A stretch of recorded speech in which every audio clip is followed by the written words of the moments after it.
हम लोगों ने देखा कि समाजवादी पार्टी के आदरणीय अध्यक्ष अखिलेश यादव जी वो पीडीए का नारा दे रहे थे।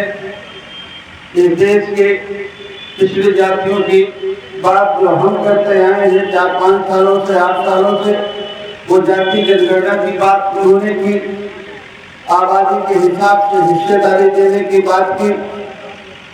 हर क्षेत्र में देश के जो गरीब और कमजोर लोग हैं, जिनको हम पिछड़े कहते हैं, दलित कहते हैं, आदिवासी कहते हैं, माइनॉरिटी के साथी हैं, उनको सबको उन्होंने समान भागीदारी देने की बात की। ऐसी बातों को सुन करके हम लोग अपने साथियों के सलाह से आदरणीय अखिलेश यादव जी से मिले और उनसे हम लोगों ने कहा कि कोई हमारी शर्त नहीं है, हम लोकसभा चुनाव में आपको इस पीडीए के नारे के साथ हैं और हम आपको समर्थन करते हैं, समाजवादी पार्टी के साथ हैं। हम चाहते हैं कि देश के जो गरीब और कमजोर लोग हैं, किसान हैं, मजदूर हैं, जिनकी आज़ादी के 75 साल बीत जाने के बाद नहीं सुनी गई, जो संविधान में बाबा साहब अम्बेडकर ने हमें हक अधिकार दिया समता, स्वतंत्रता, बंधुत्व और भाईचारे का, जब तक ऐसे लोगों की सरकार केंद्र में नहीं बनेगी तब तक बाबा साहब अम्बेडकर के दिए हुए अधिकार हमें पूरे नहीं मिल पाएंगे। इसलिए अगर हमें अपना हक हिस्सा लेना है, हम चाहते हैं कि हमें शिक्षा का अधिकार, एक समान शिक्षा का अधिकार है, गरीब हो या धनवान हो, फीस कम लगे या फ्री एजुकेशन हो। हमारे देश का संविधान तो कहता है कि देश के बच्चों को फ्री शिक्षा देना चाहिए, लेकिन शिक्षा का बड़े पैमाने पर बाजारीकरण हुआ है और जो गरीब और कमजोर लोग हैं वो अपने बच्चे को आर्थिक अभाव के कारण शिक्षा नहीं दे पा रहे। इसलिए हमारी ये चाहत है कि शिक्षा फ्री हो, गरीब का इलाज मुफ्त हो, किसान को खाद भी सस्ती मिले या फ्री मिले, बिजली का बिल माफ हो, सिंचाई की सुविधाएं हो उसे। लेकिन ये चीजें तभी हो सकती हैं जब हमारे विचार को मानने वालों की केंद्र में और राज्य में सरकारें हैं। और अगर हमें इन बातों को मनवाना है तो निश्चित तौर पर हमें भी मेहनत करनी पड़ेगी। आज धौलपुर में उपचुनाव थोड़े दिन में होने वाले हैं। हम लोगों की चाहत है कि यहाँ से कोई अच्छा प्रत्याशी मिले, चाहे समाजवादी पार्टी से लड़े या और किसी संगठन से लड़े, लेकिन जो भी लड़े उत्तर प्रदेश में समाजवादी पार्टी बड़ी पार्टी है विपक्ष में, हम उनके गठबंधन से के साथ हैं। तो जो भी लड़े वो हमारी रजामंदी से लड़े और अच्छा प्रत्याशी हो जिसको हम सब लोग लग करके जिताने। हमारी अभी ये तैयारी है कि जब मैं हमेशा से ये कहता रहा हूँ कि अगर हमें कुछ हासिल करना है तो हमें मेहनत जरूर करनी पड़ेगी। और मैं ये देखता हूँ जो मेहनत हम पहले करते थे उतनी मेहनत भी हम आज नहीं कर पा रहे। अगर हम राजनीति में जन अधिकार पार्टी के माध्यम से हक हिस्सा लेना चाहते हैं, हम चाहते हैं कि हमारे भी कुछ लोगों को राजनीति में आगे बढ़ने का मौका मिले, लेकिन हम चाहते हैं मन से, लेकिन उस चाहत को पूरा करने के लिए हम कोई प्रयास नहीं करते। और जब तक हम कोई प्रयास नहीं करेंगे तो कभी हम सफल नहीं हो पाएंगे। कल बहुत अच्छा जिला है इलाहाबाद के साथी मंडल के हैं, जिले के हैं, विधानसभा के हैं, सब लोग थोड़ा थोड़ा लग करके मेहनत करें, इलाहाबाद जिले को तैयार करें और जो फूलपुर में बाई इलेक्शन होने वाला है, तो जो भी प्रत्याशी हमारा है, जन अधिकार पार्टी के साथियों से मैं ये अपील करूंगा कि जो भी हमारा प्रत्याशी आए, हमारे समर्थन से आए, उसको आप लोग खूब मेहनत करके तन से उसको जिताने का काम करेंगे। और एक आप उदाहरण पेश करेंगे कि जन अधिकार पार्टी का संगठन मजबूत है, एक है। जो भी प्रत्याशी आएगा उसको उसके लिए ये प्रयास नहीं करेंगे कि ये हमको बहुत सारे साधन मुहैया करा दे, थोड़ा खाने पीने का हमारा इंतजाम करे। जो हमारे संसाधन है जितना हम कर सकते हैं, आजकल तो ऐसी व्यवस्था है टेलीफोन का, मोबाइल का, और घर घर मोटरसाइकिल है कि हम बहुत थोड़े प्रयास में 2-4 दिन में हम पूरी विधानसभा के संपर्क में हम आ सकते हैं।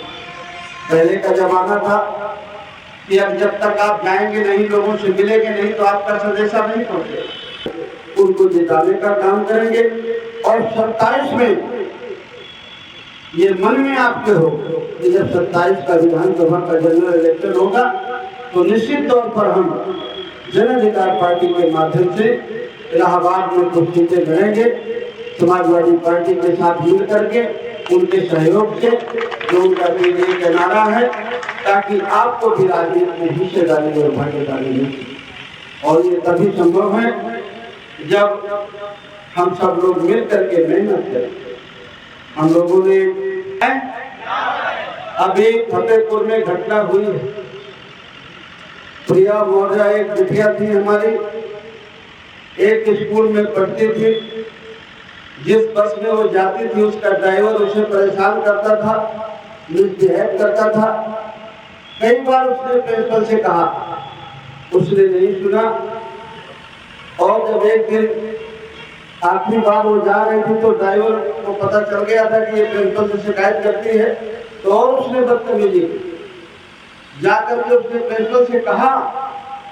प्रिंसिपल ने उसे डांटा, क्योंकि ड्राइवर और प्रिंसिपल दोनों एक ही समाज के थे, सामान्य विचार के लोग। और जब बिटिया को डांटा, वो गई तीसरे खंड में, वहां से उसने कूद करके जान गया। मुकदमा बड़ी मुश्किल से लिखा गया, ड्राइवर को पकड़ा गया और प्रिंसिपल के खिलाफ कोई कार्रवाई नहीं। इसी तरह मथुरा में हमारे एक पूर्व प्रधान है, पूर्व प्रधान को दरोगा ने फोन किया कि प्रधान जी कहाँ है, कहा घर में है, कहा आपका बेटा कहाँ है छोटा, कहा घर में है, कहा थोड़ा लेके थाने आइए। तो प्रधान जी लेके उसको थाने चले गए। कहा प्रधान जी इसको छोड़ दीजिए, हम कल भेज देंगे। प्रधान जी छोड़ के आ गए। दूसरे दिन उन्होंने पता किया तो कहा थोड़ा दूसरे थाने तक गया है, आ जाएगा। आपका भतीजा कहाँ है? उन्होंने कहा भतीजा कहीं होगा बताइए। कहा उसको थोड़ा लेके आ जाइए। तो भतीजे को ढूंढ के वो उसको भी लेके थाने चले गए। कहा इसको छोड़ दीजिए, हम भिजवा देंगे दोनों को। और पता चला दूसरे दिन दोनों के पैर में गोली मार दी और मुठभेड़ में गिरफ्तार दिखा दिया। इस तरह अन्याय अत्याचार हमारे लोगों के बीच में हो रहा है। फर्जी एनकाउंटर हो रहे हैं। अभी जब जौनपुर की आपने घटना सुनी होगी, हमारे लोकसभा क्षेत्र में प्रिया मौर्य को ऐसा इतना उत्पीड़न करने किया गया कि वो सुसाइड कर लिया। मथुरा में गोली मार दी गई हमारे लोगों को। और 69,000 शिक्षक भर्तियों का मामला, 5-6 साल पहले भर्तियां हुई 69,000 प्राइमरी टीचरों की। उसमें पिछड़ी जातियों को 27% रिजर्वेशन है। वैसे तो जो हम मांग करते हैं कि जिसकी जितनी आबादी उतना मिलना चाहिए, तो अगर हमारी आबादी 100 में 52 है, 55 है, तो हर 100 में 52-55 मिलना चाहिए। लेकिन जब तक हमें 27 मिला है, तो 100 में 27 तो हमारे बच्चों को नौकरी मिलनी चाहिए कि नहीं मिलनी चाहिए। लेकिन 100 में 27 नहीं दी, 100 में 3 दिया है, 4 दिया है। और शेड्यूल कास्ट के लोगों को जो 23% मिलना चाहिए SC/ST को, उनको 16% मिला। उनका 7% काटा गया और हमारा काटा गया 23%।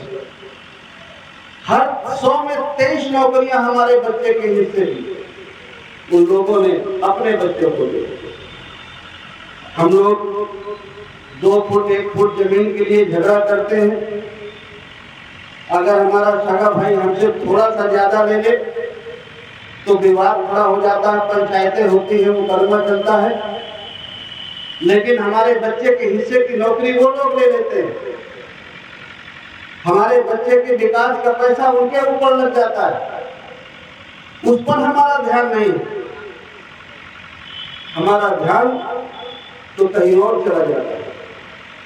इसलिए अगर हमें अपने बच्चे का हक हिस्सा लेना है, उसके हिस्से में जो सरकारी नौकरियां, प्राइवेट सेक्टर की नौकरियां, जल जंगल जमीन और जो विकास का पैसा आता है, वो सब में हमारा और हमारे बच्चों का हिस्सा, अगर वो चीज हमें हासिल करना है तो निश्चित तौर पर हमें इस सरकार को बदलना पड़ेगा। और सरकार को बदलने में, बनाने में कुछ नहीं लगता सिवाय वोट के। वो वोट आप बाबा साहब अम्बेडकर ने बहुत अथक प्रयास करके, मेहनत करके संविधान लिखा, संविधान में हमें अधिकार दिया। लेकिन संविधान के अधिकार तो तभी लाभ मिलेंगे जब संविधान लागू हो जाएगा पूरी तरह। और लागू तो वही लोग करते हैं जो जीत के जाते हैं। जिताते तो हम ऐसे लोगों को हैं जो नहीं चाहते हैं कि डॉक्टर अम्बेडकर का संविधान लागू हो। अगर 1950 से जिस दिन से बाबा साहब अम्बेडकर का लिखा संविधान लागू हुआ, अगर पूरी तरह लागू होता तो हर क्षेत्र में हमको बराबरी होती। हर क्षेत्र में, जल में, जंगल में, जमीन में, पढ़ाई में, सरकारी नौकरियों में, प्राइवेट में, बिजनेस में, सब जगह संविधान हमें कहता है कि हमें सब जगह समानता का अधिकार है। लेकिन जिन लोगों को हमने वोट